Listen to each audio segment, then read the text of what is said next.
Hey, welcome in to Morning on Main Street, Southern Middle Tennessee, the show that looks at your community through the pages of your local newspaper. I'm Scott Stewart, publisher of the Pulaski Citizen, the Lawrence County Advocate, and Main Street Maury. It's been an exciting week, and it promises to continue to remain exciting for the next couple of weeks. And one of the main reasons is high school basketball. Our Southern Middle Tennessee coverage area is sending 3 teams to the state tournament in their respective classifications. Thursday, the Loretto Lady Mustangs start their state title bid. And then next week, the Santa Fe boys from Maury County and Independence boys right up across the county line, each vie for a state championship. The state tournament is held each year in Murphy Center at MTSU. Good luck to all of our teams, and congratulations to those who were so close to getting there to Murfreesboro this year. Let's dive into this week's wraps with the Pulaski Citizen.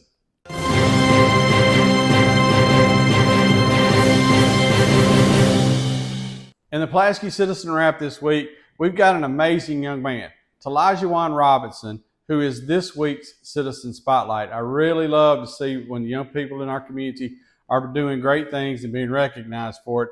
You'll find Talajuan's photo top and center of this week's front page and his story inside this week's Pulaski Citizen. Also on the front page, funding has been approved for the long-awaited shelter project down at the Giles County Agri Park. Been talking about that since about 2019. FEMA has given notice of the funding approval for the 9,500 square foot facility that will eventually be built where the concession stand is down at the Agri Park right now. And that's all part of an update from the emergency services meeting in Giles County that was held recently. And all that meeting also included training information. And we got photos and information on training right there on the front page this week. The Pulaski Board of Mayor and Aldermen had to approve special demolition of the windows at the old Appertain building. Adrian Forte has all that and everything from last week's City Council meeting there on page A1. And also, UT System President Randy Boyd and the UT Board of Trustees were in town recently here in Pulaski. And Randy Boyd gave his vision for the UT system as he seeks to continue as the system president. Inside, it's Around the Square Week and CNC Printing right over here across the street from the Pulaski Citizen offices. They are our Citizen Square Business Spotlight. And you get to find out all about Ann and the crew and what they're up to over at CNC and what they have to offer. You can find out what's going on at businesses all around our beautiful Pulaski Square on the Around the Square page on A2. We've got obituaries, we've got property transfers, court docket, backwards glances, community briefs, church directory. Johnny Phelps' Giles Path this week highlights the Benamill Conway communities. There was a ribbon cutting at the Broken Bush, which is right down the street here from the Pulaski Citizen offices. Giles County Emergency Services, they look to show us ways to focus on our mental health. And Margaret Campbell has an article on gardening tools for beginners. All of that and more in this week's edition of the Pulaski Citizen. So make sure you get yours. And right now, let's kick it over to Wade and see what's going on in sports. Hey folks, Wade Neely here, sports editor at the Pulaski Citizen, giving you a quick update of our sports section this week. And unfortunately, it's the end of the road for our Giles County and Richland basketball squads. GCHS eliminated a couple of weeks ago at the beginning of district play. And unfortunately, the Richland Raiders and Lady Raiders fell shy in their quest for a trip to Murfreesboro. Both squads falling in the Region 5A semifinals. Our front page story is on the Raider boys who suffered, a heartbreaking defeat at home late to Eagleville, 51-48. And that does bring their season to an end. We also have a feature on the Lady Raiders as they also fell to the Eagleville Lady Eagles 47-32. So the Raiders, despite a valiant effort, see their seasons end in the region round and will not be making a trip to Murfreesboro this season. They were not the only team in action on the hardwood for us in Giles County, however, and one team is going to continue on as the UT Southern Firehawks. They had a fantastic regular season, winning the Southern States Athletic Conference Championship, and they were already assured of a national tournament bid before they even began play in last week's conference tournament. However, They won 2 games in the conference tournament, knocking off Thomas University out of Georgia in their Thursday quarterfinal, followed up with a big win 70-54 versus the number 5 seed Mobile in Friday's semifinal. That set the stage for Saturday's championship showdown versus Loyola. UT Southern does drop that contest to Loyola. Very low-scoring game by their standards, 51-48. But again, UTS had already punched its ticket to the national tournament, so they'll have to settle for the runner-up finish, but they know their season is going to continue. Brackets will be announced for the national tournament on Thursday of this week, and the Firehawks will be traveling. They are not chosen as one of the host sites for this year's opening round, so they will learn their opponents potentially if they were to keep winning ball games, that is, and they will also learn their destination. So we have words on that for UT Southern. As always, you can find good stuff from our friend Larry Woody in this week's edition, and a special bonus. We got a big game coming up on Friday, and it is basketball, but it's a throwback version, as Minor Hill and Elkton schools will hold their annual alumni basketball game this Friday at Minor Hill. Ladies game set to begin at 6. And just like the old days, the men will follow right after that. They're going to have all kinds of desserts, games to play for kids and family members alike. It's going to be a fun deal. Again, Friday, March 8th at the Minor Hill School Gym beginning at 6 p.m. It's the Minor Hill and Elkton School alumni game. That's about all we have in print this week. Basketball is just about concluded for us, which means spring sports is right around the corner. So stay tuned. We will have much, much more on spring sports coverage of Richland and Giles County and UT Southern coming down the pike. For now, Wade Neely saying so long. If you missed any of this in print, make sure you check us out online at PulaskiCitizen.com. Piggly Wiggly, located in Neely's Mill Shopping Center, is Columbia's locally owned and operated Cost Plus 10 grocery store dedicated to serving the community with low prices and smiling faces. Piggly Wiggly offers fresh, hand-cut meats daily, as well as daily hot plate lunches from their deli counter. You're certain to see smiling faces and a helping hand when you're here at Piggly Wiggly. Come by and check out our fresh produce, high-quality meats, and more. Down home, down the street, we'll see you at the Pig.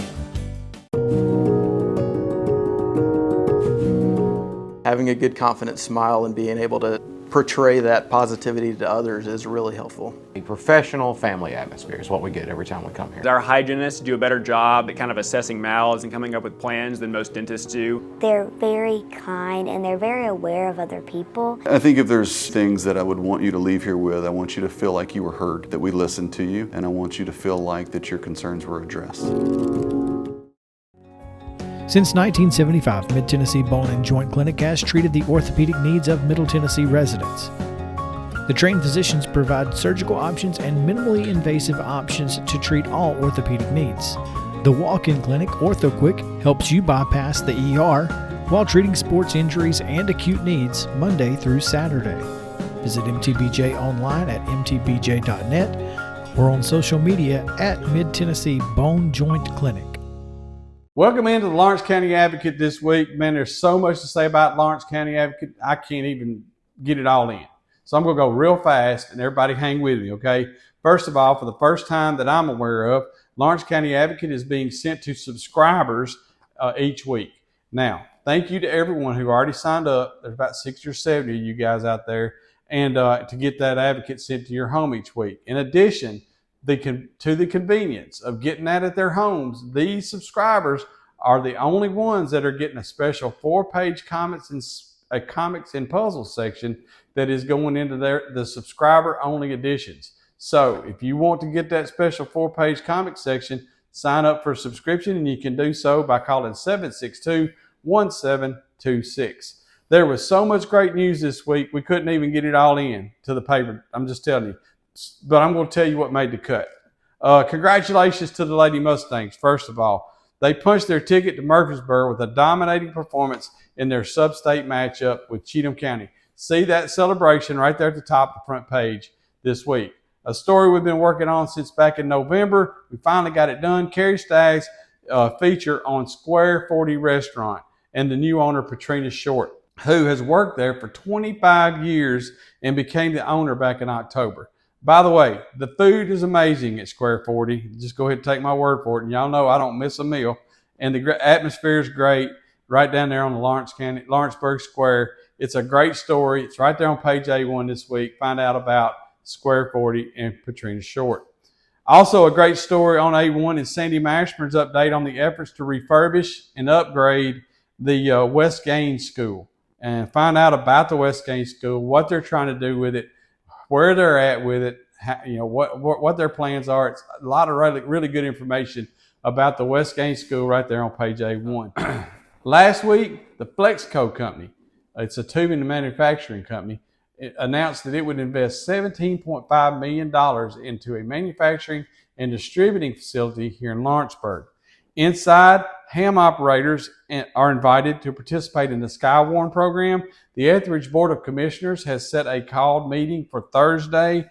Summertown Utility has a tank down for the next couple of weeks, and that's due to repair and maintenance. Don't miss Ann Morrow's full page on page A3. It's got listings and a lot of other information. There's road repair information from the city of Lawrenceburg inside this week, and a kid's place is in need of donations. We've got town criers, community events. We've got obituaries, church directory, and Lifestyles has Lawrence County band competitions and the West End Club report. The Lady Mustangs lead our sports coverage with more on their win Saturday and the celebration of their upcoming trip to Murfreesboro. Their first round game against Westview is Thursday at 2:15 in the Glass House up at Murphy Center in Murfreesboro. Other teams got so close to making the tournament. The Summertown girls fell at Huntington. And although it's not in the paper this week, just Monday, the Lawrence County boys fell at Red Bank. Just so close. We'll wrap up most of our basketball coverage next week with the results from Loretta's run, as well as the region and district teams that have already been announced, and also the individual awards that were announced over the district and region tournaments. Then it's on to spring sports, right, which are already underway. So get ready for that in your Lawrence County Advocate coming up soon. Finally, this week is Lawrence County Advocate's Spring Healthy Living and Fitness section. 3 pages of health and fitness information and advice to get you moving from the winter blues right into spring. All right, that's the Lawrence County Advocate wrap. Now, there's way more than that in this week's paper. Pick up your free copy at 100 stores, more than 100 stores, all across the county. All right, and get your subscription, though, with that 4-page comics and puzzles section by calling 762-1726. And we'll be right back after this. Piggly Wiggly, located in Neely's Mill Shopping Center, is Columbia's locally owned and operated Cost Plus 10 grocery store dedicated to serving the community with low prices and smiling faces. Piggly Wiggly offers fresh, hand-cut meats daily, as well as daily hot plate lunches from their deli counter. You're certain to see smiling faces and a helping hand when you're here at Piggly Wiggly. Come by and check out our fresh produce, high-quality meats, and more. Down home, down the street, we'll see you at the Pig.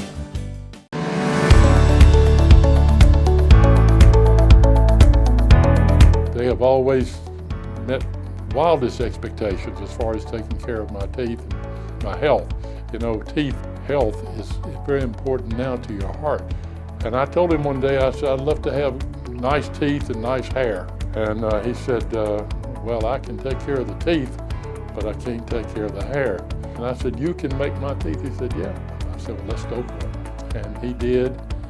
And I have been tremendously pleased. Dr. Hart, if you need him at night, he's here. This staff here will take care of you 24/7. You don't have to worry about, I can't get a hold of my dentist, my tooth's hurting. No, they will be here for you. And if I could get Dr. Hart to take that same artistry that he has and grow hair, then he would be double rich.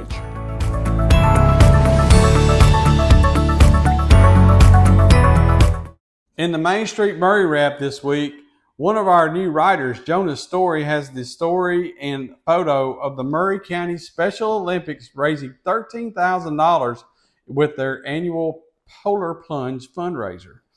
Olivia Adams has the stories on the front page this week about the new Maury County Animal Shelter Director and about a Columbia woman seeking justice for her son. Also, a 115 home development proposed off of South Cross Road in Mount Pleasant. Inside the Spring Hill Chamber of Commerce is launching a speaker series that will begin March 20th. Maury County has been ranked number 1 In investment categories, including income, investment, and business growth, Maury County native Cheryl Montgomery recalls her time serving in the White House under President George W. Bush, and we have some news from South Central Tourism.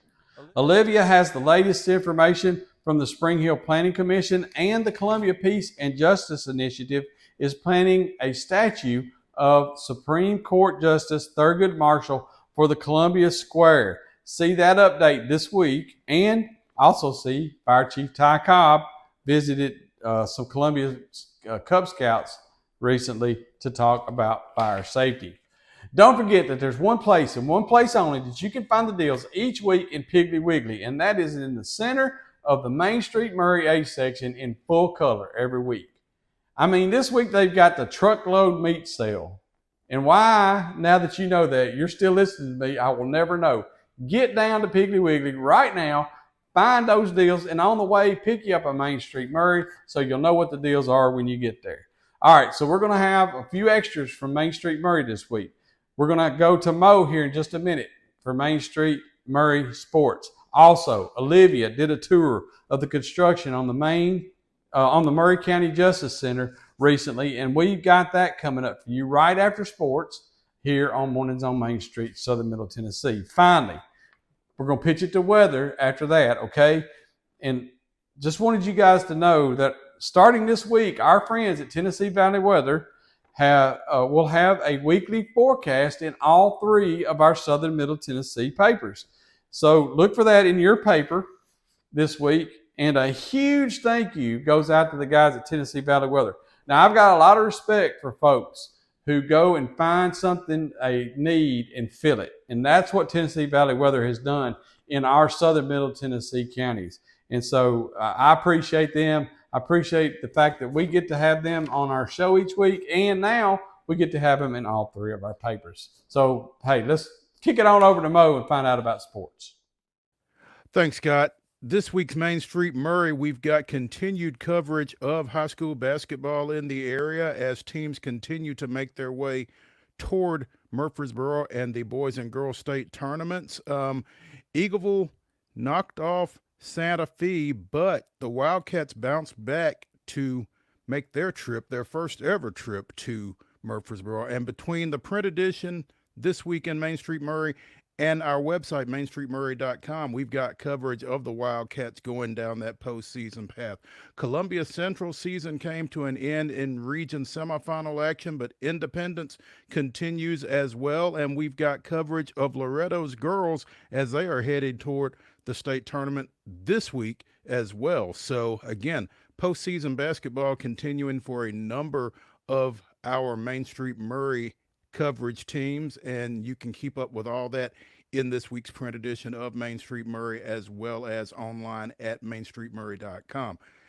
As basketball season wraps up, spring sports get started. We've got preseason previews of our area baseball and softball teams in print this week, and again online at mainstreetmaury.com, so you can be sure and check those out both on the website and in print this week.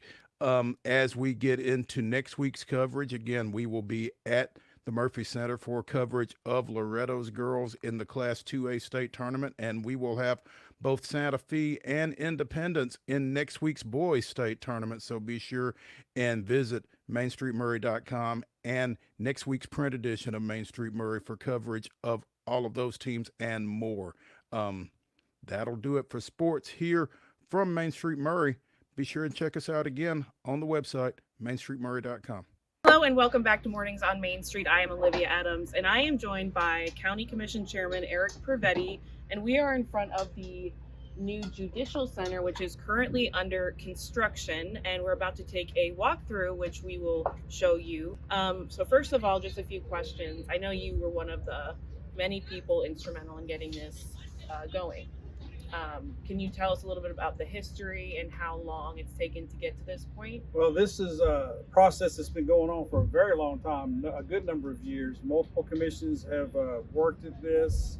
The old courthouse, was built, started back in 1905, 1906, and it was built for the population of the county in 1905 and 1906. And she's a grand building, she's a great building, but we've outgrown it. the last commission, the 2018-2022 commission with Chairman Don Morrow, led the way, and we put all this together to make this happen. And now the current commission is done. We gave the final okays and the approvals. And can you tell us a little bit more about, so the old courthouse is going to, just recently approved a new county museum on the bottom floor, is that correct? Well, that's something we're going to have a vote tonight, actually. Okay, great. Our county commission. So part of the plan is what do we do with the old courthouse? One of the big concerns, especially with the last commission, was that whatever we do, we have to keep that building functional. It's the most photographed building in the county. It's one of the best looking courthouses in the state of Tennessee. It is the best looking one, if you ask me. So I'm also working with the Historical Society. I'm president of that group. And so for years, we've been wanting to put together a county museum. So I presented the idea to the building committee a couple weeks ago of what plans we would have for that existing courthouse.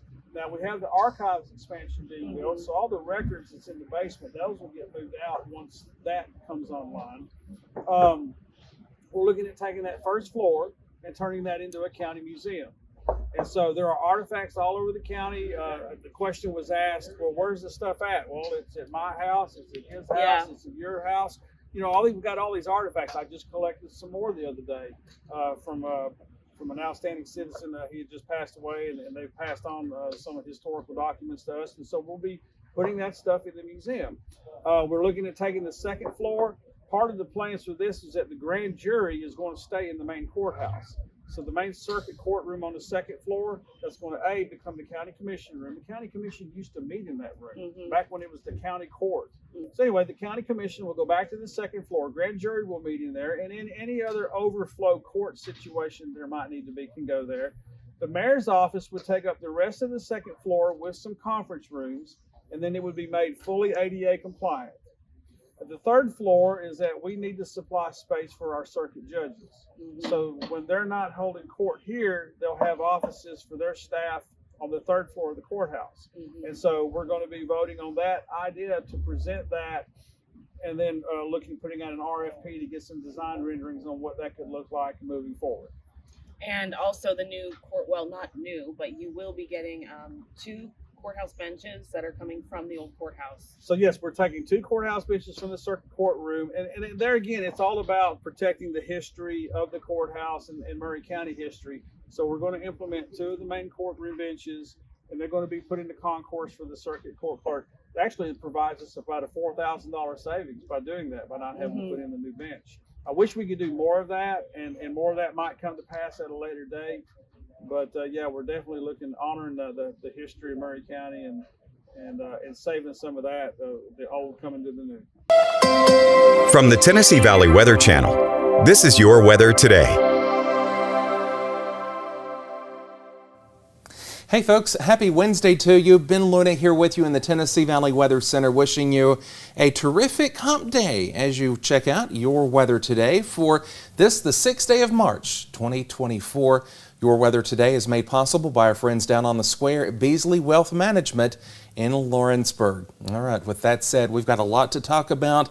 Not completely doing away with rain chances for today. I think we might squeeze out 1 or 2 sprinkles before it's all said and done with. Plus, we also have more thunder showers to get through before we get to the weekend. And then what about the weekend itself? Well, we'll tell you a little bit more about that too, right here in your morning update. With that said, let's hop right into it. Here's a look at satellite and radar. This is over the past 24 hours. And yesterday for Tuesday, we had a lot of moisture in the area that led to quite a few scattered showers across the region. Now, a lot of that activity is out of here and gone, and we're doing much better in that department and will continue to do so as we roll through the course of today. Here's a look at Futurecast, breaking that down for you. Notice temperatures still on the mild side, staying in the upper 60s to near 70 degrees at times pretty much all day, along with a predominantly cloudy sky. Now, we do have the possibility for a little bit of sunshine breaking through the clouds, but still, I think, coupled with that and cloud coverage and plenty of moisture close by, there might be 1 or 2 little backyard showers for 1 or 2 folks across the area, but that's pretty much in a nutshell how your Wednesday is going to pan out. Now, as we look ahead to tomorrow, well, that's going to be a little bit different. Here's a look at the GFS model. This is taking us into your Thursday evening. Mostly cloudy skies will prevail. Here comes more moisture, again, along with a warm front as we head toward late Thursday night and Friday morning. Now into Friday, because of an approaching cold front, and then you also have that warmer air mass in place, we are going to increase a chance for a few thunderstorms across the area, again, to close the work week. Still not looking for any severe weather, but maybe 1 or 2 storms will track through the area. We'll watch that closely for you. Mild and partly to mostly cloudy. The outlook for today, again, temperatures with a Parks Lumber Day Builder forecast staying well into the mid, if not upper 60s for the entire Tennessee Valley region.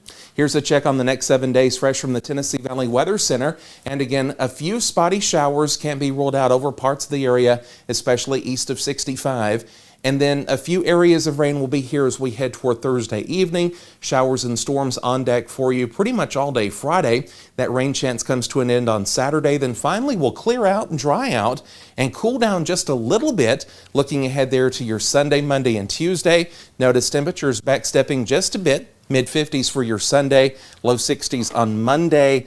And then here comes the warm-up again by Tuesday. I am back here in the midday filling in for Kelly at noon, live with another weather update. And then, of course, Fred Gossage along the way at 5 p.m. on the Tennessee Valley Weather Channel. Here's to you having a great Wednesday, and we'll talk to you soon. Well, I told you it has been and it's going to continue to be exciting here in Southern Middle Tennessee. As always, we are grateful for each person who picks up or receives our papers. You are supporting your community by reading your local newspaper and staying informed on what's going on. We will always be humbled that you trust the Pulaski Citizen, the Lawrence County Advocate, and the Main Street Maury newspapers in their many forms to get that information. Thank you again, and God willing, we'll be back next week here on Mornings on Main Street, Southern Middle Tennessee. Thank you.